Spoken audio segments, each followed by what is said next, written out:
ವೀಕ್ಷಕರೇ, ಇವತ್ತಿನ ಬೆಳವಣಿಗೆ, ಅದರಲ್ಲೂ ಪ್ರಮುಖವಾಗಿ ಧರ್ಮಸ್ಥಳದಲ್ಲಿ ಇವತ್ತಾಗಿರುವಂತಹ ಕೆಲವೊಂದಿಷ್ಟು ಬೆಳವಣಿಗೆಗಳ ಬಗ್ಗೆ ಸಂಕ್ಷಿಪ್ತ ವರದಿ ಜೊತೆಗೆ ವಿಶ್ಲೇಷಣೆಯನ್ನ ಮಾಡ್ತಾರೆ. ಎಂದಿನಂತೆ ನಮ್ಮ ಪವರ್ ಟಿವಿಯ ಮುಖ್ಯಸ್ಥರಾದಂತಹ ರಾಕೇಶ್ ಶೆಟ್ಟಿ ಸರ್ ಕಾರ್ಯಕ್ರಮಕ್ಕೆ ಜಾಯ್ನ್ ಆಗಿದ್ದಾರೆ. ಸರ್, ಕಾರ್ಯಕ್ರಮಕ್ಕೆ ಸ್ವಾಗತ ನಿಮಗೆ. ವೀಕ್ಷಕರೇ, ಇವತ್ತಿನ ಧರ್ಮಸ್ಥಳದಲ್ಲಿ ಏನೇನಾಯಿತು ಈ ಕೇಸ್ ಸಂಬಂಧ ಅನ್ನೋದು ನಿಮಗೆಲ್ಲ ಗೊತ್ತೇ ಇದೆ.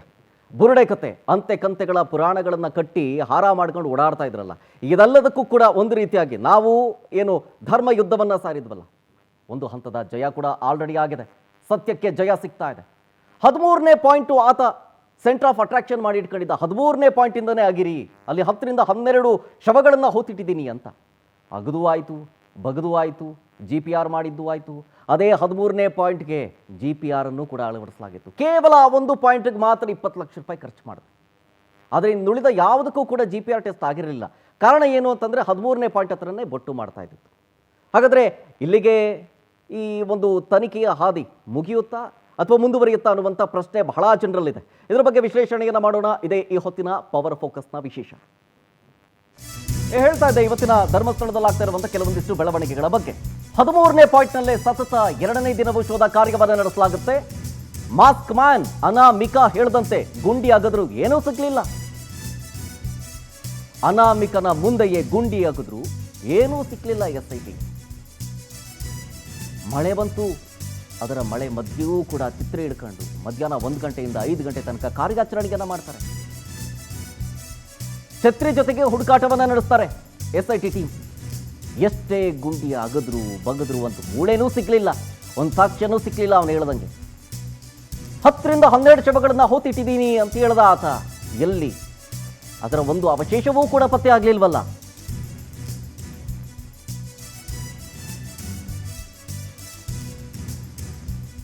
ಎಲ್ಲ ಬೆಳವಣಿಗೆಗಳನ್ನು ನೋಡ್ತಾ ಇದ್ರೆ ಸಾರ್ವಜನಿಕರಿಗೆ ಈಗ ಗೊತ್ತಾಗ್ತಾ ಇದೆ ಪವರ್ ಟಿವಿ ಹೇಳ್ತಾ ಇದ್ದಿದ್ದು ಡೇ 1 ಇಂದ ಸತ್ಯ ಅಂತ. ಓಕೆ, ಡಿಸ್ಕಷನ್ಗೆ ಮುಂದುವರಿಸ್ತೀನಿ ರಾಕೇಶ್ ಶೆಟ್ಟಿ ಸರ್ ಜೊತೆಗೆ. ಸರ್, ಇವತ್ತಿನ ಓವರ್ ಆಲ್ ಬೆಳವಣಿಗೆಗಳ ವಿಚಾರಕ್ಕೆ ಸಂಬಂಧಪಟ್ಟಂತೆ ಸರ್ ನಿಮ್ಮ ರಿಯಾಕ್ಷನ್ ಇವತ್ತಿನ? ಆಲ್ಮೋಸ್ಟ್ ನಾವು ಇದನ್ನು ನಿನ್ನೆಗೆ ಮುಗಿಸ್ಬಿಟ್ಟಿದ್ವಿ. ಹೌದು. 13ನೇ ಗುಂಡಿಯ ವಿಷಯಕ್ಕೆ ಬಂದಾಗ ನಾವು ನಿನ್ನೆನೇ ಮುಗಿಸ್ಬಿಟ್ಟಿದ್ದೀವಿ. ಹೌದು. ನಾನು ನಿನ್ನೆನೇ ಹೇಳಿದ್ದೀನಿ, ಇನ್ನೂ ನೀವು 50 ಫೀಟ್ ಅಗದ್ರೂ ಕೂಡ ಸಿಗಲ್ಲ ಅಂತ. 13 ಗ್ರೌಂಡ್ ರಿಪೋರ್ಟ್ ನೀವು ನೋಡಿ. 13 ground report we made it very clear. ನಾವು ಬೇರೆ ಚಾನೆಲ್ಗಳು ಬೇರೆಗಳು ಹಾಕಿದಂಗೆ ಹಂಗಿತ್ತು ಕ್ವಶನ್ ಮಾರ್ಕ್ ಹಿಂಗಿತ್ತು ಅದು ಹಾಕಲ್ಲ. ನಾವು ಹೇಳಿದ್ವಿ 13 ಎದುರುಗಡೆ ನಿಂತ್ಕೊಂಡು ಹೇಳಿದ್ವಿ. ಜನರು ಈ ರೀತಿಯಾಗಿ ಹೇಳ್ತಾ ಇದ್ದಾರೆ, ಬಟ್ ನಾವು ಜನರನ್ನು ಒಂದು ಮಟ್ಟಿಗೆ ನಂಬ್ತೀವಿ. ಜನರನ್ನು ಎಲ್ಲಿವರೆಗೆ ಅಂದ್ರೆ ನೋಡಿಲ್ವಾ ನೀವು? ಈ ಅನಾಗರಿಕರು ಅಯೋಗ್ಯರು ಮಾತಾಡೋದನ್ನೇ ಜನಗಳು 100% ನಂಬಿಬಿಟ್ಟು ಮಾತಾಡ್ತಾರೆ. ಹೌದಪ್ಪ, ಅಲ್ಲಿ ಇತ್ತಂತೆ, ಅಲ್ಲಿ ಹೂತಿತ್ತಂತೆ, ಅಲ್ಲಿ ರೇಪ್ ಹಾಕಿತ್ತಂತೆ, ಅವನು ಅಮೆರಿಕದಿಂದ ಹೆಲಿಕಾಪ್ಟರ್ ಅಲ್ಲಿ ಬಂದಂತೆ, ಫ್ಲೈಟ್ ಅಲ್ಲೂ ಅಲ್ಲ, ಹೆಲಿಕಾಪ್ಟರ್ ಅಲ್ಲಿ ಅಮೆರಿಕದಿಂದ ಬಂದಂತೆ. ಕರೆಕ್ಟ್? ಇದೆಲ್ಲ ಅವನು ಎತ್ಕೊಂಡು ಹೋಗ್ತಾ ಇದ್ದಂತೆ, ಇದೆಲ್ಲ ಆಗ್ತಾ ಇತ್ತು. ಬಟ್ ನಾವು ಮಾಡಿದ ಗ್ರೌಂಡ್ ರಿಪೋರ್ಟ್ ಇದೆಲ್ಲ, ನೆಕ್ಸ್ಟ್ ಡೇ ಎಪಿಸೋಡ್ ಇದೆಲ್ಲ, ಅದರಲ್ಲಿ ನಾವು ಟೆಕ್ನಿಕಲ್ ಪ್ರೂವ್ ಮಾಡ್ತೀವಿ. ಗ್ರಾಮಸ್ಥರು ಅಲ್ಲಿಯ ಜನಗಳು ಏನು ಹೇಳ್ತಾ ಇದ್ದಾರೆ, ಆ ಎದುರು ಮನೆಯ ಹುಡುಗ ಏನು ಹೇಳ್ತಾ ಇದ್ದಾನೆ, ಮಣ್ಣು ಕೊಟ್ಟವ್ರು ಏನು ಹೇಳ್ತಾ ಇದ್ದಾರೆ, ಅಲ್ಲಿರುವ ಟೆಕ್ನಿಷಿಯನ್ ಏನು ಹೇಳ್ತಾ ಇದ್ದಾರೆ, ಅಲ್ಲಿರುವ ಶೆಟ್ರು ಏನು ಹೇಳ್ತಾ ಇದ್ದಾರೆ, ಅದಕ್ಕೆ ಪೂರಕವಾಗಿ ನಾವು ಸ್ಯಾಟಲೈಟ್ ಇಮೇಜನ್ನು ಕೊಟ್ಟಿದ್ವಿ ಗೂಗಲ್ ಅರ್ತಿಂದ. 2014 2025 ವರೆಗೆ ಅವೈಲೇಬಿಲಿಟಿ 2011 ಇಂದಿತ್ತು, ಇಲ್ಲಿವರೆಗೆ ನಾವು ಕೊಟ್ಟಿದ್ವಿ. ಅದರಲ್ಲಿ ಕ್ಲಿಯರ್ ಆಗಿ ತೋರಿಸಿತ್ತು 2014 ವರೆಗೆ ಅದು ಹಳ್ಳ ಇತ್ತು.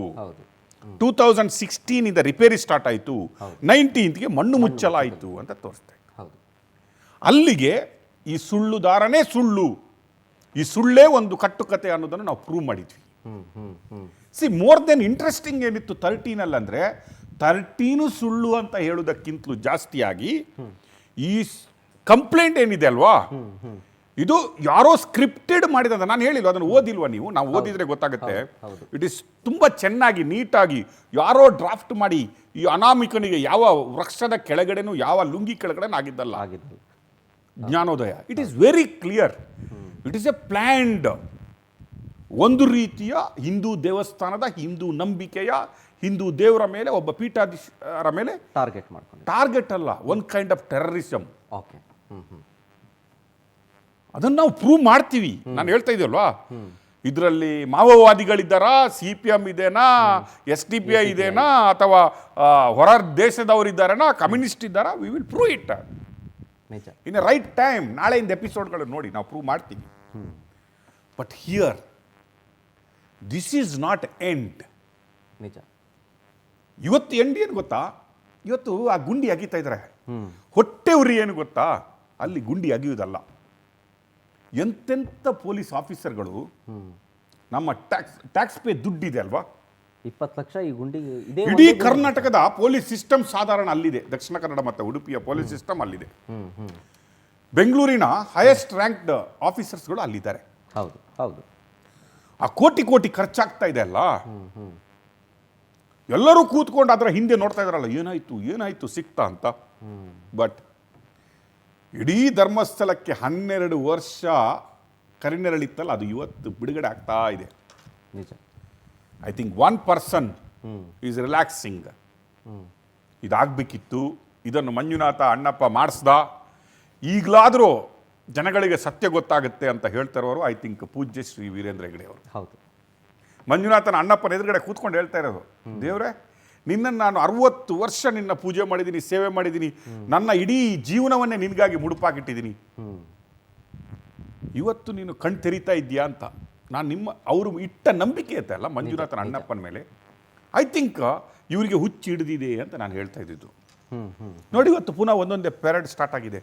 ಇನ್ನೊಬ್ಬ ಹೋಗುದು, ನಾನು ಒಂದು ಗುಂಡಿ ಅಗಿಯುವಾಗ ನಾನು ನೋಡಿದ್ದೆ ಅಂತ. ಇಬ್ಬರು ಸಾಕ್ಷಿ. ಇನ್ನೊಬ್ಬ ಹೋಗುದು, ನಾನು ನೋಡ್ತಾ ಇದ್ದೆ ಬಟ್ ಅವನಲ್ಲ ಅಂತ. ಅವನೇನಾ ಇವನು ಅಂದ್ರೆ ಈಗ SIT ಅನ್ನು ದಾರಿ ತಪ್ಪಿಸುವುದು ಮಾತ್ರ ಅಲ್ಲ, ಈಗ ಗೊತ್ತಾಗಿದೆ we are in dead end. ಈ ವೀಕ್ ಇದೆ ಅಲ್ಲ, ನಮ್ಮ ಊರಲ್ಲಿ ಇದನ್ನು ಆಷಾಢ ಅಂತ ಹೇಳ್ತಾರೆ. ಇನ್ನೂ ಆಷಾಢ ಕಳೆದಿಲ್ಲ, ಇಲ್ಲೆಲ್ಲ ಆಷಾಢ ಕಳೆದಿದೆ, ಶ್ರಾವಣ ಬಂದಿದೆ. ಅಲ್ಲಿ ಇನ್ನೂ ಒಂದು 4-5 ದಿನದಲ್ಲಿ ಆಷಾಢ ಕಳೆಯುತ್ತೆ. ಓಕೆ. ಶ್ರಾವಣ ಶುರು ಆಗುತ್ತೆ. ಅವ್ರಿಗೆ ಗೊತ್ತಾಗುತ್ತೆ ಇದು ಆಷಾಢ ಎಂಡ್ ನಮ್ದು ಅಂತ. ಶ್ರಾವಣ ಯಾರಿಗಂತೂ ಅವ್ರಿಗೆ ಗೊತ್ತಿದೆ. ಈಗ ಇದನ್ನು ಯಾವಪ್ಪ ಹೆಂಗಾದ್ರೂ ಮಾಡಿ ಇನ್ನೂ ಸ್ವಲ್ಪ ಕಂಟಿನ್ಯೂ ಆಗ್ಬೇಕಲ್ಲ, ಜೀವಂತವಾಗಿ ಇಡಬೇಕು. ಲಾಸ್ಟ್ 12 ವರ್ಷದಿಂದ ಆಗದ ರೇಪನ್ನು ಆಗಿಲ್ಲ ಅಂತ ತನಿಖಾಧಿಕಾರಿಗೆ ಹೇಳ್ತಾರೆ. ರುದ್ರಮುನಿಯವರು ಹೇಳ್ತಾರೆ ರೇಪ್ ಆಗಿರ್ಲಿಲ್ಲ ಹುಡುಗಿದ್ದು ಅಂತ. ಹೌದು, ಮರ್ಡರ್ ಆಗಿದೆ. He try to rape but ಆಗಿಲ್ಲ. ಆಗದ ರೇಪನ್ನು ಇಡೀ ದಿನ ರೇಪು ಅಂತ ಹೇಳ್ಕೊಂಡ್ಬಿಟ್ರು. ಮಾಡದವರನ್ನು ಮಾಡಿದ್ದಾರೆ ಅಂತ ಹೇಳಿದ್ರು. ಯಾರೋ ಮಾಡಿದ್ದನ್ನು ಅವನು ಮಾಡಿಲ್ಲ ಅಂತ ಹೇಳ್ಕೊಂಡು ಬಂದ್ರು. ತಾವೇ ಹೋಗಿ ಬಿಡಿಸ್ಕೊಂಡು ಬಂದ್ರು. ಸ್ವಂತ ತಂದೆ ತಾಯಿ ಮನೆಯವರೇ ರೇಪಿಸ್ಟ್ ಅವನಲ್ಲ ಅಂತ ಹೋಗಿ ಕೋರ್ಟಲ್ಲಿ ಹೇಳಿಕೆ ಕೊಟ್ಟರು. 12 ವರ್ಷವನ್ನು ಜೀವಂತವಾಗಿಟ್ರು. ಒಂದು ನಿಜ. ಯಾರಿಂದಾದ್ರೂ ಸಾಧ್ಯ ಇದೆನಾ? ಯಾವ ಹೋರಾಟಗಾರನಿಂದಾದ್ರೂ ಸಾಧ್ಯ ಇದೆನಾ? ಇದರ ಹಿಂದೆ ಒಂದು ಷಡ್ಯಂತ್ರ ಇರಲಿಲ್ಲ ಅಂದ್ರೆ, ಇದರ ಹಿಂದೆ ಬಲವಾದ ಕೈಗಳು ಇರಲಿಲ್ಲ ಅಂದ್ರೆ, ಇದರ ಹಿಂದೆ ಬಹತ್ತರವಾದ ಯಾವುದೋ ಒಂದು ಕಾರ್ಯಕ್ರಮ ಇರಲಿಲ್ಲ ಅಂದ್ರೆ, 12 ಇಯರ್ಸ್ ಒಂದು ಇಶ್ಯೂಸ್ ಅನ್ನು ಜೀವಂತವಾಗಿ ಇಟ್ಟಿದ್ದನ್ನು ನೀವು ಯಾವತ್ತಾದ್ರೂ ನೋಡಿದ್ರಾ? ಇಲ್ಲ. ಎಂತೆಂಥ ಹೋರಾಟಗಳೇ 12 ಇಯರ್ಸ್ ಜೀವಂತವಾಗಿ ಇಡ್ಲಿಕ್ಕಾಗಿಲ್ಲ. ಹೌದು. ವೈ ಇಟ್ ಈಸ್ 10 ಇಯರ್ಸ್ ಇದು ಲೈವ್ ಅಲ್ಲಿ ಇತ್ತಂತ ನಾವು ನಾಳೆ ಹೇಳುವ ಅದನ್ನು. But here this is a legal end. ಇಷ್ಟವರೆಗೆ ಜನ ನಾವು ಹೇಳಿದ್ರೆ ನಂಬ್ತಾ ಇರಲಿಲ್ಲ. ನೀವು ವಿಸಾ ತೋರಿಸಿ, ಫೇಕ್ ರೀ, ಅದು ವೀರೇಂದ್ರ ಹೆಗಡೆ ಅವ್ರು ದುಡ್ಡು ಕೊಟ್ಟು ಮಾಡಿಸಿರ್ಬೇಕು. ಫ್ಲೈಟ್ ಟಿಕೆಟ್ ತೋರಿಸಿ, ಫೇಕ್ ರೀ. ಮಾರ್ಕ್ಸ್ ಕಾರ್ಡ್ ತೋರಿಸಿ, ಫೇಕ್ ರೀ. ಈಗ ಇವನು ಹೇಳ್ತಾನಲ್ಲ, ಮುಳ್ಳು ಹಂದಿ ತಗೊಂಡೋಯ್ತು, ಬುರುಡೆ ತಗೊಂಡೋಯ್ತು. ಈಗ ಶುರು ಮಾಡಿದ್ದಾರೆ ಇನ್ನೊಂದು ಕತೆ. ಅದು ಮಳೆಗಾಲ, ಅಲ್ಲಿ ಮಲೆನಾಡು, ಅದು ಅಲ್ಲಿ ಮಳೆ ಬರ್ತಾ ಇದೆ, ಅಲ್ಲಿ ಟೆಂಪರೇಚರ್ ಹೆವಿ ಆಗಿರುತ್ತೆ, ಬೋನ್ಗಳು ಕರಗ್ತವೆ, ಅಸ್ಥಿಪಂಜರಗಳು ಕರಗ್ತವೆ. ಇನ್ನು ಮಣ್ಣನ್ನು ತೆಗೆದು DNA ಟೆಸ್ಟ್. ಏನ್ರಿ ನೋಡ್ರಿ ನಾಲೆಜ್. ಇದನ್ನು ನಂಬೋರಿದ್ದಾರೆ. ಇನ್ನು ಇದನ್ನು ನಂಬೋರ್ ಇದ್ದಾರ್ರಿ. ನಾನು ಹೇಳಿದ್ರೆ ಇದನ್ನು ನಂಬೋರಿದ್ದಾರೆ ಅಂತ ಹೇಳ್ತಾ ಇದ್ದೀನಿ. ನಾನು ಹೇಳ್ತೀನಿ ಇದನ್ನೂ ನಂಬೋರಿದ್ದಾರೆ. ಇನ್ನು ಮಣ್ಣಲ್ಲಿ ತೆಗೆದುಬಿಟ್ಟು DNA ಹುಡುಕ್ಬೇಕು. ಅದರಲ್ಲಿ ಇನ್ನೊಂದು ಮಣ್ಣು ಅಂದ್ರೆ ಇವರು ಜೀವಂತವಾಗಿ ಇದನ್ನು ಇಡಬೇಕು. ಆದರೆ ಇವರಿನ್ನು ಯಾವ ಸರ್ಕಸ್ಗಳನ್ನು ಮಾಡಿದ್ರು ಕೂಡ ಈ ವಾರದಿಂದ ಜಾಸ್ತಿ ಇವರಿಗೆ ಜೀವಂತ ಇಡ್ಲಿಕ್ಕೆ ಆಗಲ್ಲ. ಆಷಾಢ ಇವರಿಗೆ ಲಾಸ್ಟ್. ಇವರ ಸರ್ಕಾರ ಇದೆಯಲ್ಲ, ಈ ಸರ್ಕಸ್ ಮಾಡ್ತಾ ಇದಾರಲ್ಲ, ಇದು Ashadha last. It's a dead end they reached. Okay, ಇವರು ಯಾವ ಸರ್ಕಸ್ಗಳು ಇನ್ನು ಇವರ ಅಪ್ಪಂದ್ರನ್ನ ಇನ್ನೊಂದು 10 ಜನ ಕ್ಯೂ ತಾರಿಸ್ಲಿ ಆ ಮುಟ್ಟಾಳ್ರನ್ನ ಯಾರನ್ನಾದ್ರು, ನಾನು ನೋಡಿದ್ದೀನಿ ಒಬ್ಬರಾಗೆ ಬರ್ತಾರೆ ಅನ್ನೋ ಥರ.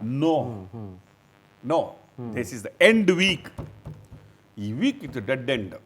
ಇವತ್ತಷ್ಟೇ SIT ಹೆಡ್ ಮತ್ತೆ ಇನ್ನೊಬ್ರು IPS ಅನುಚೇತ್ ಅವರು ಆಲ್ಮೋಸ್ಟ್ ಪ್ರಿಲಿಮಿನರಿ ರಿಪೋರ್ಟ್ ಕೊಟ್ಟಂಗಿದೆ. ಅಟ್ ಲೀಸ್ಟ್ ರಿಪೋರ್ಟ್ ಮಾಡಿ ಕೊಟ್ಟಿಲ್ಲ ಅಂದ್ರೆ ಹೋಮ್ ಮಿನಿಸ್ಟರ್ ಇವತ್ತು ಕರೆದು ಕೇಳಿದಾರೆ. ಯಾಕಂದ್ರೆ ಇನ್ ದಿ ಹೌಸ್ ಸೆಷನ್ ಅಲ್ಲಿ ಎಲ್ಲರೂ ಕೇಳ್ತಾ ಇದಾರೆ, ಏನಪ್ಪ ನಿಮ್ ಕತೆ, ಯಾವನೋ ಒಬ್ಬ ಬಂದ ಯಾವುದೋ ಒಂದು ಬುರುಡೆ ಹಿಡ್ಕೊಂಡ್ ಬಂದ ಅಗಿರಿ ಅಂತ ಹೇಳ್ತಾ ಇದ್ದಾರೆ, ನೀವು ದಿನ ಇಡೀ ಅಗೀತಾ ಹೋಗ್ತಾ ಇದ್ರಿ ನಮ್ಮ ಟ್ಯಾಕ್ಸ್ ದುಡ್ಡು ಅಂತ ಕ್ವಶನ್ ಮಾಡ್ತಾ ಇದ್ದಾರೆ. CM ಅವರೇ ಒತ್ಕೊಂಡಿದ್ದಾರೆ, ಹೌದು nothing is going to happen, ಏನೋ ಒಬ್ಬ 164 ಮಾಡ್ದ, ಹೌದು ಸತ್ಯ ಹೊರಗಡೆ ಬರಲಿ ಅಂತ ಕೊಟ್ಟಿದ್ದೀನಿ. ಈ ಡೆವಲಪ್ಮೆಂಟ್ ಬಗ್ಗೆ ಒಂದು ಅಪ್ಡೇಟ್ ಇದೆ ಸರ್. ಈ ಡೆವಲಪ್ಮೆಂಟ್ ಬಗ್ಗೆ ನೋಡಿ, ಒಂದ್ ಕಡೆ ಹೋಮ್ ಮಿನಿಸ್ಟರ್ನು ಭೇಟಿ ಮಾಡಿ ಬಂದಿದ್ರು SIT ಟೀಮ್ ಅಧಿಕಾರಿಗಳು ಅಲ್ವಾ. ಕ್ಲೈಮ್ಯಾಕ್ಸ್ ಹಂತಕ್ಕೆ ಬಂತ ಅಂತ ಫೈನ್. ಧರ್ಮಸ್ಥಳ ಶೋಧ ಕಾರ್ಯದ ವರದಿ ಸಲ್ಲಿಸಿ ಸರ್ಕಾರಕ್ಕೆ ಮಾಹಿತಿಯನ್ನ ಕೊಟ್ಟಿದ್ದಾರೆ ಅನ್ನೋದು ವಿಧಾನಸೌಧದಲ್ಲಿ ಹೋಮ್ ಮಿನಿಸ್ಟರ್ನ ಭೇಟಿ ಮಾಡಿದಂತಹ ಸಂದರ್ಭದಲ್ಲಿ ಆಗಿರೋ ಡೆವಲಪ್ಮೆಂಟ್ ಇದು. ಗೃಹ ಸಚಿವರಿಗೆ ವಿವರವನ್ನ ಕೊಟ್ಟಿದ್ದಾರೆ SIT ಚೀಫ್ ಪ್ರಣವ್ ಮೊಹಂತಿ. ಪ್ರಣವ್ ಅವರು ಭೇಟಿಯಾದ ಮೇಲೆ CM ಸಿದ್ದರಾಮಯ್ಯನವರನ್ನೂ ಕೂಡ ಭೇಟಿಯಾಗಿದ್ದಾರೆ ಗೃಹ ಸಚಿವರು. CM ಸಿದ್ದರಾಮಯ್ಯನವರಿಗೆ ಪರಮೇಶ್ವರ್ ಅವರು ವಿವರವನ್ನ ಕೊಟ್ಟಿದ್ದಾರೆ. ಪ್ರಣವ್ ಮೊಹಂತಿ ಅವರು ಏನೇನೋ ವರದಿಯನ್ನ ಕೊಟ್ಟರು, ಜೊತೆಗೆ ಅನುಚಿತ್ ಅವರು ಏನೇನೋ ವರದಿಯನ್ನ ಕೊಟ್ಟರು, ಅದೆಲ್ಲದರ ಬಗ್ಗೆ CMಗೆ ಮಾಹಿತಿಯನ್ನ ಕೊಟ್ಟಿದ್ದಾರೆ. ಜೊತೆಗೆ CM ಸಿದ್ದರಾಮಯ್ಯನವರನ್ನೂ ಭೇಟಿಯಾಗಿ SIT ಅಧಿಕಾರಿಗಳು ವಿವರವನ್ನ ಕೊಟ್ಟಿದ್ದಾರೆ. ಶೋಧ ಕಾರ್ಯ ಸ್ಥಗಿತಕ್ಕೆ ಸರ್ಕಾರದ ಮೇಲೆ ಪಕ್ಷಾತೀತವಾಗಿ ಒತ್ತಡವನ್ನ ಹೇರಲಾಗಿದೆ ಅಂತ. ಪಕ್ಷಾತೀತವಾಗಿ ಅಂತಂದ್ರೆ ಎಲ್ಲರೂ ಕೂಡ ಒಂದೇ ಮನಸ್ಕರಾಗಿ ಪಕ್ಷಾತೀತವಾಗಿ ರಾಜಕಾರಣಿಗಳು ರಿಯಾಕ್ಷನ್ ಕೊಟ್ಟಿದ್ದಾರೆ. ಹಾಗಾದ್ರೆ ಈ ಪಕ್ಷಾತೀತವಾಗಿ ಯಾವ್ಯಾವ ರಾಜಕಾರಣಿಗಳು ಏನೇನು ಹೇಳಿದ್ರು ಬನ್ನಿ ಒಂದೊಂದಾಗಿ ನೋಡ್ತಾ ಹೋಗೋಣ. ನಾನು ಹಿಂದೆ ಈಗಲ್ಲ, ನಾನು 11 ತಿಂಗಳ ಹಿಂದೆ ನಾನು ಹೇಳಿದ್ದೇನೆ, SIT ಏನಿದೆಯಾ ಅದನ್ನು ತನಿಖೆ ಮಾಡ್ತಾರೆ, ಆ ತನಿಖೆ ಮಾಡಲಿಕ್ಕೆ ಬಿಡಿ. ತನಿಖೆ ಆಗೋ ತನಕ ನಾವೇ ಜಡ್ಜ್ಮೆಂಟ್ ಕೊಟ್ಟು ನಾವೇ ತೀರ್ಮಾನ ಕೊಡುವಂಥ ವಿಚಾರಗಳು ಬೇಡ. ಯಾವುದೇ ಒಂದು ಧಾರ್ಮಿಕ ಕ್ಷೇತ್ರದ ಪಾವಿತ್ರತೆಯನ್ನು ಮತ್ತು ಅದರ ಇತಿಹಾಸವನ್ನು ಮತ್ತು ಒಂದು ಸಂಸ್ಥೆ ಪಾತ್ರ ಕಾಪಾಡೋದು ಸರ್ವರ ಕೂಡ ಇವತ್ತು ಜವಾಬ್ದಾರಿ ಆಗಿದೆ ಇದರಲ್ಲಿ. ಅದಕ್ಕಾಗಿ ತನಿಖೆ ನಡೀತಿದೆ, ತನಿಖೆ ನಡೆದು ಸತ್ಯಾಂಶ ಬರಲಿ, ಏನಿದೆಯಾ ನಮಗೆ ಗೊತ್ತಾಗುವಂಥ ವಿಚಾರ ಗೊತ್ತಾಗ್ತದೆ. ಅಲ್ಲಿಯ ತನಕ ನಾವು ಪ್ರತಿಯೊಬ್ಬರು ನಾವು ಒಬ್ಬೊಬ್ಬರು ಒಂದೊಂದು ರೀತಿಯಿಂದ ಇವತ್ತು ಏನು ಸ್ವಯಂ ಅಭಿಪ್ರಾಯ ಅದನ್ನು ಅವರು ಹೇಳಿದ ಸ್ಥಳಗಳೆಲ್ಲ ನೋಡಾಗಿದೆ. ಭಾಳ ದೊಡ್ಡ ಒಂದು ಅದರ ಬಗ್ಗೆ ಅವರು ಪ್ರಚಾರವನ್ನು ಮಾಡಿದರು ಮತ್ತು ಭಾಳ ಅದಕ್ಕೆ ವೈಭವೀಕರಿಸುವಂಥ ರೀತಿಯಲ್ಲಿ ದೇಶಾದ್ಯಂತ ಅಂತಾರಾಷ್ಟ್ರ ಮಟ್ಟದವರೆಗೂ ಹೋಗುವವರೆಗೂ ಆ ಥರ ಒಂದು ಬಿಂಬಿಸಿದ್ರು. ನಾವು ಆ ಸಂದರ್ಭದಲ್ಲಿ ಶುರುವಲ್ಲಿ ನಾವು ಪೊಲೀಸರು ತನಿಖೆ ಮಾಡ್ತೀವಿ ಅಂತ ಹೇಳಿದ್ದು. ಆದರೆ ಅವರು ಯಾವ ರೀತಿಯಾಗಿ ಅದನ್ನು ಬಿಂಬಿಸಿದ್ರು, ತೋರಿಸಿದ್ರು, ಅದನ್ನು ಅದ್ರ ಬಗ್ಗೆ ಮತ್ತು ಅನೇಕ ಗಣ್ಯ ವ್ಯಕ್ತಿಗಳು, ಅನೇಕ ಸಂಘಟನೆಗಳು ಎಲ್ಲರೂ ಕೂಡ ಭಾಳ ದೊಡ್ಡ ಇದು ಒಂದು ಭಯಾನಕವಾದಂಥ ಇಲ್ಲಿ ಪ್ರಕರಣಗಳು ನಡೆದಿದೆ ಮತ್ತು ಯಾವ ಒಂದು ಸ್ಪಷ್ಟತೆಯಿಂದ ಅವರು ಹೇಳ್ತಾ ಇದ್ರು. ಅದನ್ನು ನೋಡಿ ಅಂತಿಮವಾಗಿ ಸರ್ಕಾರಕ್ಕೆ ಮತ್ತು ಧರ್ಮಸ್ಥಳದವರು ಕೂಡ SIT ಆಗಿ ಅವರು ಕೂಡ ಹೇಳಿದರು. ಸರ್ಕಾರ ಅದನ್ನು ತೀರ್ಮಾನ ಮಾಡಿ SIT ರಚನೆ ಮಾಡಿದೆ. ಈಗ ಕಾನೂನುಬದ್ಧವಾಗಿ ನಾವು ಮುಂದಿನ ಭಾನುವಾರ 17ನೇ ತಾರೀಕು ಎಲ್ಲ ನಮ್ಮ ಪಕ್ಷದ ಎಲ್ಲ ಹಿರಿಯ ಶಾಸಕರುಗಳು, ವಿಧಾನ ಪರಿಷತ್ ಸದಸ್ಯರು ಎಲ್ಲರ ನೇತೃತ್ವದಲ್ಲಿ ಧರ್ಮಸ್ಥಳಕ್ಕೆ ನಾವು ಭೇಟಿಯನ್ನು ನೀಡ್ತಾ ಇದ್ದೇವೆ. ಮಂಜುನಾಥೇಶ್ವರನ ದರ್ಶನ ಪಡೆದುಕೊಂಡು ನಾವು ಬರ್ತಾ ಇದ್ದೇವೆ. ನೋಡಿ, ನಾವು ಎಂಟ್ರಿ ಆಗ್ತಾ ಇಲ್ಲ, ನಾವು ಭಾರತೀಯ ಜನತಾ ಪಾರ್ಟಿ ಕಾರ್ಯಕರ್ತರು ಅನ್ನೋದಕ್ಕಿಂತ ಹೆಚ್ಚಾಗಿ ಧರ್ಮಸ್ಥಳ ಮಂಜುನಾಥೇಶ್ವರನ ಭಕ್ತರಾಗಿ ನಾವು ಅಲ್ಲಿ ತೆರಳುತ್ತಾ ಇದ್ದೇವೆ. ನಾವು ಭಾರತೀಯ ಜನತಾ ಪಾರ್ಟಿ ನಮ್ಮ ನಿಲುವು ಸ್ಪಷ್ಟತೆ ಇದೆ. SIT ತನಿಖೆ ಅದು ಶೀಘ್ರದಲ್ಲಿ ಮುಗಿಬೇಕು. ಧರ್ಮಸ್ಥಳದ ವಿಚಾರವಾಗಿ ಅದು ಗೊಂದಲಗಳಿದ್ದಂಥ ಸಂದರ್ಭದಲ್ಲಿ ಹಿಂದೆ ನೋಡಿದ್ದೀನಿ. ಅಲ್ಲಿ ಸೌಜನ್ಯ ಕೇಸ್ ಆದ ನಂತರ ಹಲವಾರು ಗೊಂದಲಗಳು, ಹೋರಾಟ, ಸ್ಟ್ರೈಕು ಇತರೆ ಎಲ್ಲ ಬಂದಿದ್ದರಿಂದ ಅದನ್ನು ರಾಜ್ಯ ಸರ್ಕಾರಗಳು ಸಹ ಚಿಂತನೆ ಮಾಡಿ ಆಮೇಲೆ ಯಾರು ಅನಾಮಿಕ ಇದ್ದ ಅವನು ಕೋರ್ಟಿಗೆ ಹೋಗಿದ್ದಾನೆ. ಅವನು ಕೋರ್ಟಿಗೆ ಹೋಗಿ ಆದೇಶನೂ ತಗೊಂಡಿದ್ದಾನೆ. ಅವನು ಈ ಥರ ಇದೆ, ನಾನು ಇಷ್ಟೊಂದು ಹೆಣಗಳಿದ್ದಾವೆ ಅಲ್ಲಿ ನೋಡಬೇಕು, ನನಗೆ ಆದೇಶ ಕೊಡಬೇಕಂತ ಹೇಳಿ ಕೋರ್ಟ್ ಮೂಲಕನೂ ಸಹ ಆದೇಶ ತಗೊಂಡ್ಮೇಲೆ ಆಮೇಲೆ ನಾವು SIT ಹಾಕಿದ್ರೆ ಒಳ್ಳೆಯದು ಎಲ್ಲರನ್ನೂ ಕೇಳಿದ ಮೇಲೆ SITಗೆ ಅದನ್ನು ಹಾಕಿದ್ದು ಇವತ್ತಿದೆ. ಆದರೆ ಇದು ರಾಜಕಾರಣಿಗಳ ರಿಯಾಕ್ಷನ್ ಆಗಿತ್ತು ಈ ಕೇಸ್ ವಿಚಾರಕ್ಕೆ ಸಂಬಂಧಪಟ್ಟಂತೆ. ಸರ್, ಒಂದ್ ಕಡೆ ನೀವು ಹೇಳ್ತಾ ಇದ್ರಿ 164 ಸ್ಟೇಟ್ಮೆಂಟ್ ಬಗ್ಗೆ. There is no doubt or we don't question ಯಾಕೆ SIT ಫಾರ್ಮ್ ಮಾಡಲಾಯಿತು ಅಂತ. We all welcome, not only Power TV, ಹೌದು, ಎಂಟೈರ್ ದೇಶದ ಜನತೆ ನಿಜ, ಇನ್ಕ್ಲೂಡಿಂಗ್ ಶ್ರೀ ವೀರೇಂದ್ರ ಹೆಗ್ಡೆ ಅವರು ಸತ್ಯ ಗೊತ್ತಾಗುತ್ತೆ. ಈ ಮೂವನ್ನು ವೆಲ್ಕಮ್ ಮಾಡಿದ್ದಾರೆ. ಹೌದು, ಲೆಟ್ ದಿಸ್ ಹ್ಯಾಪನ್ ಅಂತ. ಯಾರು SITಯ ಯಾವುದೇ ಒಂದು ಕಾರ್ಯಕ್ರಮಕ್ಕೆ ಇನ್ಕ್ವೈರಿಗಾಗಲಿ ಅಥವಾ ಅವರು ಏನು ಈ ಅಗಿತಾ ಇದ್ದಾರಲ್ಲ, ಯಾರಿಂದನೂ ಅಡಚಣೆ ಬಂದಿರಲಿಲ್ಲ. ಹೌದು, ಹೌದು, independent SIT is formed and ಹೋರಾಟಗಾರರು ಅಂತ ಹೇಳ್ಕೊಂಡು ನಕಲಿ ಹೋರಾಟಗಾರರು ಇದ್ದಾರಲ್ಲ, ಅವರು ಹೇಳಿದ್ದವರನ್ನೇ ಕೊಟ್ಟಿದ್ದಾವೆ. ಹೌದು, ಯಾರು ತನಗೆ ಜ್ಞಾನೋದಯ ಆಯಿತು ಅಂತ ಬಂದವನಲ್ಲ, ಈಗ ಮುಖವಾಡ ಕಳಿಸ್ತಾ ಇದೆ ಅಲ್ಲ, ಹೌದು, ಅವರು ಹೇಳಿದಂತ ಅವರ ಅಡ್ವೊಕೇಟ್ಗಳು ಅವರು ಹೇಳಿದಂತಹ ಆಫೀಸರ್ ಅಲ್ಲಲ್ಲ ಆಫೀಸರನ್ನು ಕೊಟ್ಟವರೇ. ಪ್ರಣಬ್ ಮೋಹಂತಿ ಬೇಕಂತದ ಕೊಟ್ಟಿದ್ದಾರೆ. ಈಗ ಅವರು ತೋರಿಸಿದ ಜಾಗಗಳಲ್ಲಿ ಅವರು ಹೇಳಿದಷ್ಟು ಅಗಿತವ್ರೆ. GPR ತನ್ನಿ ಸ್ವಾಮಿ 20 ಲಕ್ಷ 40 ಲಕ್ಷ ಗವರ್ಮೆಂಟ್ ಹೋದ್ರೆ ಏನು ಅಂತ ಹೇಳಿದ್ರು, ತಂದ್ರು. GPR ಅಲ್ಲಿ ಏನಿಲ್ಲ ಅಂತ ಹೇಳಿದ ಕೂಡಲೇ ಸ್ವಾಮಿ ಇಲ್ಲಿ 40 ಅಡಿ ಆಳ ಇದ್ರೆ ಸಿಗುತ್ತೆ, ಸಿಗ್ನಲ್ ಬರ್ತಾ ಇಲ್ಲ ಅಂತ ಹೇಳಿದ. ಅವನ ಬಗ್ಗೆ ಎಲ್ಲ ಡೀಟೇಲ್ ನಮ್ಮ ಹತ್ರ ಇದೆ. ಆದರೆ ವಿಟ್ನೆಸ್ ಸೆಕ್ಯೂರಿಟಿ ಆಕ್ಟ್ ಅಲ್ಲಿ ಇದ್ದಾನೆ, ಮುಖವಾಡ ಕಳಚುವವರೆಗೆ ನಾವು ಆ ಎಪಿಸೋಡ್ ಮಾಡೋದು ಬೇಡ ಅಂತ ಇದ್ವಿ. ಮಾನ್ಯ ಕೋರ್ಟ್ಗೆ ನಾವು ಗೌರವ ಕೊಡಬೇಕು. ನಮ್ಗೆ ಗೊತ್ತಿದೆ ಇವನು ಯಾರೋ, ಎಲ್ಲಿ ಅವನು, ಇವನ ಹಿಸ್ಟ್ರಿ ಏನು, ಇವನು ಕೊಳ್ಳೆಗಾಲದಂತ ಏನು ಮಾಡ್ತಾ ಇದ್ದ, ಇವನ ಇಹಪರ ಏನು, ಯಾವಾಗ ಧರ್ಮಸ್ಥಳ ಬಿಟ್ಟಾದ್ಮೇಲೆ ಎಲ್ಲಿದ್ದ, ಯಾವಾಗ ಇವನು ನಮ್ಮ ಮೆಟ್ಟಣ್ಣವರ್ ಮತ್ತೆ ಮಹೇಶ್ ತಿಮ್ರೋಡಿಗೆ ಟೀಮ್ಗೆ ಬಂದ, ಎಲ್ಲೆಲ್ಲ ಪ್ಲಾನ್ ಆಯಿತು, ಎಲ್ಲ ಇದೆ. ನೋಡ ಒಂದು ಡಿಫಾಮೇಷನ್ ಹಾಕಿ ನಾನು ಹೇಳ್ತಾ ಇದ್ದೀನಿ ಇವತ್ತು, ನಾನು ಇಷ್ಟು ಡೀಟೇಲ್ ಹೇಳ್ತಾ ಇದ್ದೀನಲ್ಲ, ನನ್ನ ಹತ್ರ ಎಲ್ಲ ಇದೆ ಅಂತ. ಇವನು ಮಟ್ಟಣ್ಣವ್ರ ತಿಮ್ಮರಡಿ ಹೇಳ್ತಾನೆ ಅವ್ನು ಗೊತ್ತೇ ಇರಲಿಲ್ಲ ಯಾರಂತ ನಮಗೆ ಮೊನ್ನೆ ಗೊತ್ತಾಗಿದ್ದಂತ. ಐ ವಿಲ್ ಗಿವ್ ಪ್ರೂಫ್ ಇವ್ರಿಗೆ ಯಾವ್ಯಾವಾಗ ಗೊತ್ತಿತ್ತು, ಎಲ್ಲೆಲ್ಲಿ ಗೊತ್ತಿತ್ತು ಅಂತ. That's all other side.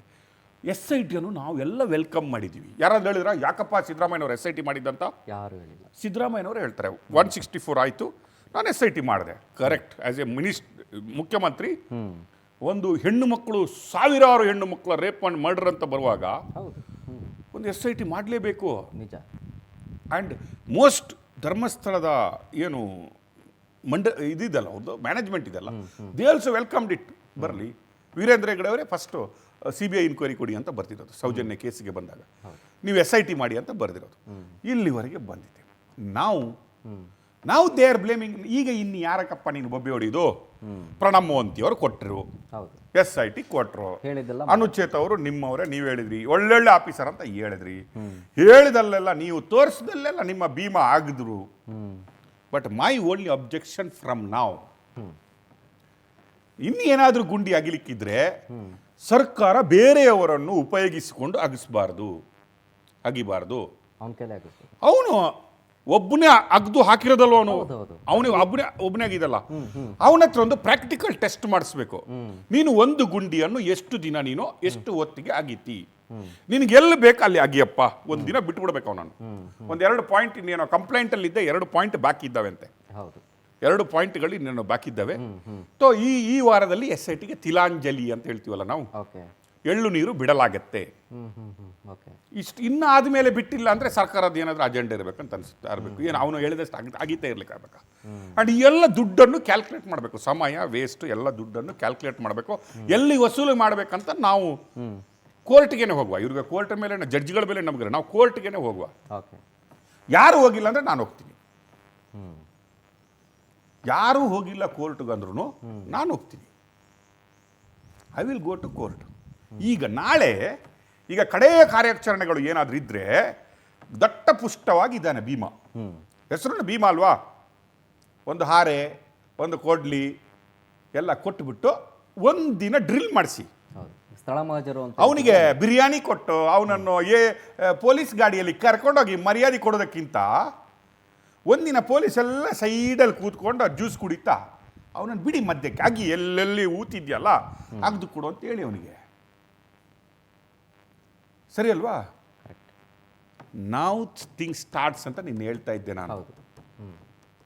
Okay, ನಾವು SIT ವಿಲ್ ರಿವರ್ಸ್ ಏನು ಇಂಜಿನಿಯರಿಂಗ್ ಇದೆ ಅಲ್ವಾ, reverse investigation will start. SIT ಮಾಡಲ್ಲ ಅಂತ ಹೇಳಿದ್ರು ಬಿಡ್ಲಿಕ್ಕಾಗಲ್ಲ. SIT ಮಾಡಿಲ್ಲ ಅಂದ್ರೆ ನಾಳೆ ಪೊಲೀಸ್ ಮಾಡಬೇಕಾಗುತ್ತೆ. Investigation is hand over to SIT ಅಷ್ಟೇ. FIR is with police. ನೀವು ದಕ್ಷಿಣ ಕನ್ನಡದ SP ಗೆ ನೀವು ಸಾಮಾನ್ಯದವರಲ್ಲ ಡಾಕ್ಟರ್ ಅರುಣ್. ಅವ್ರದ್ದು ಬ್ಲೆಸ್ಸಿಂಗ್ಸ್ ಇದು. ಈ ನ್ಯಾಯ ಸಿಗಬೇಕಾದ್ರೆ first blessings is doctor Arun. Okay. ಅನಾಮಿಕನ ಮೇಲೆ ಒಂದು FIR ಮಾಡ್ಕೊಂಡಿರೋದು. ಈ ಮಕ್ಕಳಿಗೆ ಆ FIR ಬೇಕಿರಲಿಲ್ಲ. ಈ ಮಕ್ಕಳಿಗೆ ಇನ್ವೆಸ್ಟಿಗೇಷನ್ ಬೇಕಿರಲಿಲ್ಲ. ಇದನ್ನು ಜೀವಂತವಾಗಿಟ್ಕೊಂಡು ಬುರುಡೆ ತೋರಿಸ್ಕೊಂಡ್ಬಿಟ್ಟು ಸೋಷಿಯಲ್ ಮೀಡಿಯಾದಲ್ಲಿ ಹಾಕ್ಬಿಟ್ಟು ಧರ್ಮಸ್ಥಳ ಮತ್ತು ಹಿಂದೂ ಧರ್ಮದ ಸನಾತನದ ನಂಬಿಕೆಯನ್ನು ಕಳಿಬೇಕಿತ್ತು ಇವರಿಗೆ. SIT ಅವರ ಕೆಲಸ ರಿಪೋರ್ಟ್ ಕೊಡೋದಷ್ಟೇ. ರಿವರ್ಸ್ ಇಂಜಿನಿಯರಿಂಗ್ ಕೆಲಸ ಮಾಡಿ ಅರುಣ್ಗೆ ಬಿಟ್ಬಿಟ್ರೆ ಉಂಟಲ್ಲ. ಐ ಹರ್ಡ್ ನಾವು ಈ ಇನ್ವೆಸ್ಟಿಗೇಷನ್ ಸ್ಟಾರ್ಟ್ ಮಾಡೋ ಮೊದಲೇ SP ಹೇಳಿದ್ರು, ಅವ್ನು ಓಡೋಗ್ತಾನೆ, ಫಸ್ಟ್ ಅವನ ಬ್ರೈನ್ ಮ್ಯಾಪಿಂಗ್ ಮಾಡಬೇಕು ಅವನು ಅಂತ. ಬ್ರೈನ್ ಮ್ಯಾಪಿಂಗ್ ಆಗಬೇಕು, ಫಸ್ಟ್ ಅವನನ್ನು ಇನ್ಕ್ವೈರಿ ಮಾಡಬೇಕು ಅಂತ. ಈಗ ಈ ಕಾನೂನು ರೀತಿಯಲ್ಲಿ ಅದಕ್ಕೆ ಅವಕಾಶ ಇದೆಯಾ? ಇದೆ. Court has to give. ಈಗ see now he is already done 164 statement ಮಾಡಿದ್ದಾನೆ. ಹೌದು. ಸ್ವಯಂ ಹೇಳಿಕೆ ಮ್ಯಾಜಿಸ್ಟ್ರೇಟ್ ಎದುರು ಕೊಟ್ಟ ಮೇಲೆ if it is found wrong ಅವನ ಮೇಲೆ FIR ಆಗಿ ಒದ್ದು ಹೊರಡಾಕ್ಬೇಕು. ನೋಡ್ರಿ, ಒಬ್ಬ ನೈರ್ಮಲ್ಯ ಶುಚಿತ್ವ ಕ್ಲೀನ್ ಮಾಡ್ತಾ ಇದ್ದ ಅವನು. ಎಜುಕೇಶನ್ ಎಷ್ಟಿರ್ಬೋದು, ಮ್ಯಾಕ್ಸಿಮಮ್ ಅವನಿಗೆ ತಲೆ ಎಷ್ಟಿರ್ಬೋದು, ಇರ್ಲಿಕ್ಕಿಲ್ಲ. ಅವನ ಬಗ್ಗೆ ನಮ್ಗೆಲ್ಲ ಗೊತ್ತಿದೆ, ಈಗ ಪರ ಎಲ್ಲ ಗೊತ್ತಿದೆ. ಕರೆಕ್ಟ್. ಈಗ ಅವನಿಗೆ ಇದರ ಅಡ್ಡ ಪರಿಣಾಮಗಳು ಏನೇನು ಆಗ್ಬೋದನ್ನೋ ಕಾಮನ್ ಸೆನ್ಸ್ ಅವನು ಇರ್ಲಿಕ್ಕಿಲ್ಲ. ಅವನು ತೋರಿಸಿದ್ ನೋಡಿ, ಉತ್ತರ ಧ್ರುವದಿಂದ ಆಯ್ತು ಇವತ್ತು, ನಾಳೆ ದಕ್ಷಿಣ ಧ್ರುವಕ್ಕೆ ಹೋಗುವ ಅಂತ. ಸರ್ ಇಲ್ಲ ಆಗ್ತಿದ್ದು ಇಲ್ಲಿಲ್ವಾ ಸರ್, ನಾಳೆ ಅಲ್ಲಿ ಆಗಿರಿ. ಏನಂದ್ರೆ SIT ಅವರು ಪೊಲೀಸರು ಅವರಿಗೆ ಸ್ಲೇವ್ ತರ, ಕೆಲಸದವ್ರ ತರ. ಸರ್ ಇಲ್ಲಿ ತೋರಿಸಿ, ಅವ್ನು ತೋರಿಸೋ ಕಾನ್ಫಿಡೆನ್ಸ್ ನೋಡಿ ನೀವು. ಕಾನ್ಫಿಡೆನ್ಸ್ ಇಟಾಚಿ ಆಪರೇಟರ್ಗೆ ಅವರೇ ಹೋಗಿ ತೋರಿಸ್ರಿ. ಕಾನ್ಫಿಡೆನ್ಸ್ ನೋಡ್ರಿ ಒಂದು, ಸುಳ್ಳಲ್ಲೂ ಕಾನ್ಫಿಡೆನ್ಸ್. ಇದೇ ಇವರ ಟೀಮ್ ಇದು ಮೊದಲ ಬೆನಿಫಿಟ್.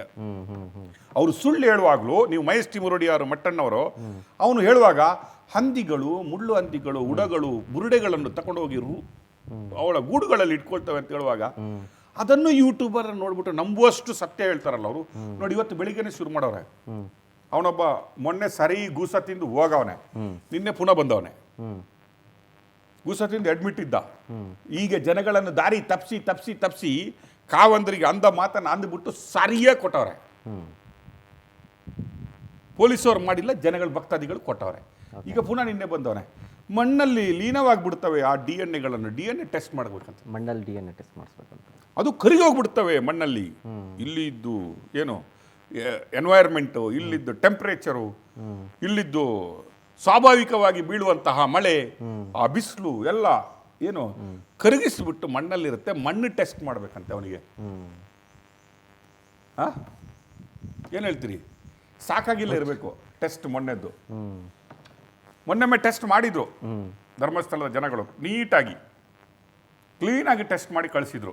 ಇದಪ್ಪ ಟೆಸ್ಟು, ಇನ್ನೊಮ್ಮೆ ಟೆಸ್ಟ್ ಮಾಡಿಕೊಳ್ಳುವ ಅಂದಾಜಲ್ಲಿ ಇದ್ದಾರೆ ನಮ್ಗೆ ಗೊತ್ತಿಲ್ಲ. ಕರೆಕ್ಟ್ ಅಲ್ವಾ? ಮಣ್ಣನ್ನು ಟೆಸ್ಟ್ ಮಾಡಬೇಕಂತ ಹೇಳುವ ಮುಟ್ಟಾಳ ಒಬ್ಬ ಇದ್ರೆ ಅಂದರೆ ಕರೆಕ್ಟ್. ಇಷ್ಟು ಮೊನ್ನೆ ಅದಕ್ಕಿಂತ ಮುಂಚೆ ಲೈವ್ ಏನಿತ್ತು ಗೊತ್ತಾ?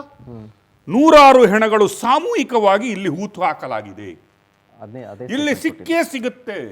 ಇದು ಸರ್ಪ್ರೈಸಿಂಗ್. 13ನೇದು ಸರ್ಪ್ರೈಸಿಂಗ್. ನಾನು ಹೇಳಿದ್ನಲ್ಲ ಸರ್, 13ರಿಂದನೇ ಸ್ಟಾರ್ಟ್ ಮಾಡಿ ಅಂತ ಬೇರೆ ಹೇಳಿದ್ದೆ. ಹೌದು, 13ರಿಂದನೇ ಸ್ಟಾರ್ಟ್ ಮಾಡಿ ಅಂತ. ಈಗ 13ಕ್ಕೆ ಎಂಡ್ ಆಗ್ತಾ ಇದೆ. See I will tell you the result. ಇದರಲ್ಲಿ ಸಿಕ್ಕುವುದಿದೆ ಅಲ್ವಾ, ಇದು ಧರ್ಮಸ್ಥಳವನ್ನು ಮಾತ್ರ ಕಾಪಾಡುವುದಲ್ಲ, ಸನಾತನ ಧರ್ಮದ ಉಳಿಗಾಗಿ ಮಾಡುವ ಮೊದಲ ಹೆಜ್ಜೆ ಇಲ್ಲಿಂದ ಶುರು ಆಗುತ್ತೆ. ಮೊದಲ ಹೆಜ್ಜೆ ಶುರು ಆಗುತ್ತೆ. ನೀವು ನಾಳೆ ಎಪಿಸೋಡ್ ನೋಡಿ, ನಾವು ಇದನ್ನು ಏನಕ್ಕೆ ಇವತ್ತು ಹೇಳ್ತಾ ಇದ್ದೀವಿ ಅಂತ ನಿಮಗೆ ಗೊತ್ತಾಗುತ್ತೆ. ಸೊ ಅಂದರೆ ಈ ಉತ್ಖನನ ಕಾರ್ಯ ನಾಳೆಗೂ ಮುಂದುವರಿಯುತ್ತೆ. ಅಂದರೆ ಇನ್ನುಳಿದಿರೋ ಒಂದೆರಡು ಪಾಯಿಂಟ್ ಇದೆಯಲ್ಲ, ಅದು continue. Maybe SIT will dig another 1 or 2. ಯಾಕಂದ್ರೆ ಕಂಪ್ಲೇಂಟ್ ಅಲ್ಲಿ ಇರುವಂತಹ ಇನ್ನೂ 2 ಗುಂಡಿಗಳು ಅವ್ರು ಇಟ್ಕೊಂಡಿದ್ದಾರೆ. There is 2 things are pending. ನೀವು ನೋಡಿ ಇಟ್ಕೊಳ್ಳಿ. ಒಂದು, ಕಂಪ್ಲೇಂಟ್ ಅಲ್ಲಿ ಅವರು ತೋರಿಸಿದಂತಹ 2 ಗುಂಡಿಗಳು. ಅದರ ನಂತರ ಮೊದಲ ತಲೆಬುರುಡೆ ಎಲ್ಲಿಂದ ಬಂದಿತ್ತು ಅಂತ ಹೇಳುವಂತಹ ಇನ್ಕ್ವೈರಿ ಇದೆ. 25 ವರ್ಷದ ಹುಡುಗಿದ್ದು ತಲೆಬುರುಡೆ ಅಂತ ಹೇಳೋದಕ್ಕೂ ವಿಕ್ಟೋರಿಯಾ ಹಾಸ್ಪಿಟಲ್ ಅದು ಹುಡುಗಿದ್ದು ಅಲ್ವೇ ಅಲ್ಲ, ಅದು ಗಂಡಸಿನ ತಲೆಬುರುಡೆ, ಅದು 40 ವರ್ಷ ಹಳೆಯ ತಲೆಬುರುಡೆ ಅಂತ ಹೇಳಿದ್ದಕ್ಕೂ ಡಿಫರೆನ್ಸ್ ಇದೆ. I told you, reverse investigation ಅಂತ ಹೇಳ್ತೀವಿ ನಾವು.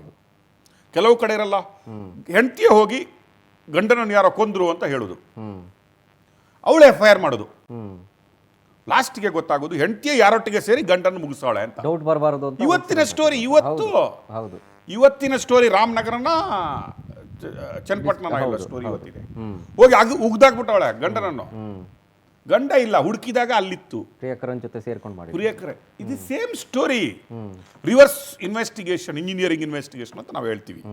ಅಂದರೆ ಕಂಪ್ಲೇಂಟ್ ಎಷ್ಟು ನೈಜ ಸುಳ್ಳು, ಇದರ ಹಿಂದೆ ಯಾರಿದ್ದಾರೆ, ಈ ಷಡ್ಯಂತ್ರದ ಹಿಂದೆ ಯಾರಿದ್ದಾರೆ ಅನ್ನುವ ಹುಡುಕುವ ಪ್ರೊಸೆಸ್ನ ಈಗ ಸ್ಟಾರ್ಟ್ ಆಗೋದು.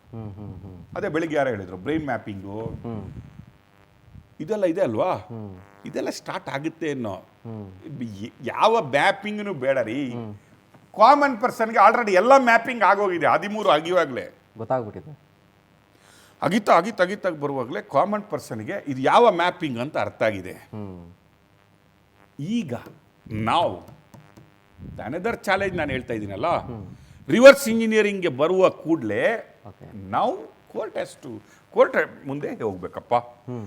ನಾಳೆ ಅವನನ್ನು ಯಾರಾದರೂ ಸಾಯಿಸ್ಬಿಟ್ರೆ, ಇಷ್ಟರವರೆಗೆ ಅವನಿಗೆ ಧರ್ಮಸ್ಥಳದವರು ಯಾರಾದರೂ ಸಾಯಿಸ್ತಾರೋ, 8-10 ಜನ ಸೌಜನ್ಯದಲ್ಲಿ ಸತ್ತೋಗ್ಬಿಟ್ಟವ್ರೆ, ಈ ಮಗನು ಸತ್ತೋಗ್ಬಿಡ್ತಾನೋ, ಇವನಿಗೆ ಆಕ್ಸಿಡೆಂಟ್ ಆಗ್ಬೋದು, ಗುಂಡಾಗ್ತಾರೋ ಎಲ್ಲ ಇತ್ತಲ್ಲ, ಅವನಿಗೆ ಕೋರ್ಟ್ ಹೇಳಿತ್ತಂತೆ, ನೀನು ಬೆಳಿಗ್ಗೆ ಹೋಗೋ, ಸಂಜೆ ಬಾ, ಕೋಳಿ ರೊಟ್ಟಿ ಮಹೇಶ್ ತಿಮ್ಮರೊಡ್ಡಿ ಮನೆಯಲ್ಲಿ ತಿನ್ನೋ, ಬಾ, ಸಂಜೆ ಬೆಳಿಗ್ಗೆ ಹೋಗ್ಬಾ ಅಂತ. ಈ ದಿಬ್ಬಣ ಮುಗೀತು.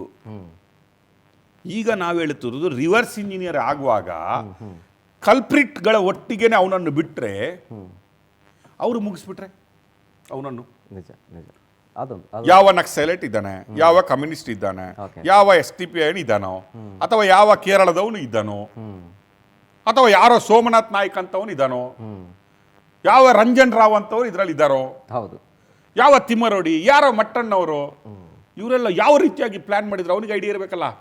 KV ಧನಂಜಯ ಹತ್ರ ನನ್ನನ್ನು ಯಾರು ಕರ್ಕೊಂಡು ಹೋದ್ರು, ನೀನು ಕೊಳ್ಳೇಗಾಲದವನು, ನೀನು ಅಮಾಯಕ, ನಿನಗೆ ಬೋಧಿ ವೃಕ್ಷದ ಮರಗಳ ಕೆಳಗಡೆ ಎಲ್ಲೋ ಲುಂಗಿ ಕೆಳಗಡೆ ನಿನಗೆ ಆಯ್ತು, ನಿನಗೆ KV ಧನಂಜಯ್ ಒಟ್ಟಿಗೆ ಒಬ್ಬ ಸುಪ್ರೀಂ ಕೋರ್ಟ್ನ ಲೀಡಿಂಗ್ ಅಡ್ವೊಕೇಟ್ ಹತ್ರ ಆಫೀಸ್ಗೆ ನಿನ್ನನ್ನು ಮೆಟ್ಲತ್ತಿಸಿದವ್ರು ಯಾರಂತಾದ್ರೂ ಗೊತ್ತಿರಬೇಕಲ್ಲ. ಹೌದು ಹೌದು, ಕೈ ಹಿಡಿದು ಕರ್ಕೊಂಡು ಹೋಗಿರ್ತಾರೆ ಯಾರಾದ್ರೂ. ಹೌದ್ರಿ, ಧನಂಜಯ್ ಫ್ರೀಯಾಗೆ ಮಾಡ್ತಾರ್ರಿ. ಧನಂಜಯ್ ಭಾರಿ ಒಳ್ಳೆ ಅಡ್ವೊಕೇಟು, ಮಹಾನ್ರು ಅವರು. ಅವರು ಸೊಸೈಟಿಗಾಗಿ ಎಲ್ಲ ಫ್ರೀ ಆಫ್ ಕಾಸ್ಟೇ ಮಾಡ್ತಾರ್ರಿ. ದುಡ್ಡು ತಗೊಳ್ಳಲ್ಲ ಯಾರ ಹತ್ರ, ಅವ್ರ ಹತ್ರ 1000 ಕೋಟಿ ಇದೆ, ತಗೊಳ್ಳಲ್ಲ ಧನಂಜಯ್ ಅವರು. ಅವ್ರು ಹುಟ್ಟಿದ್ದೇ ಸೊಸೈಟಿಗಾಗಿ ಇರ್ಕೊಳ್ಳುವ.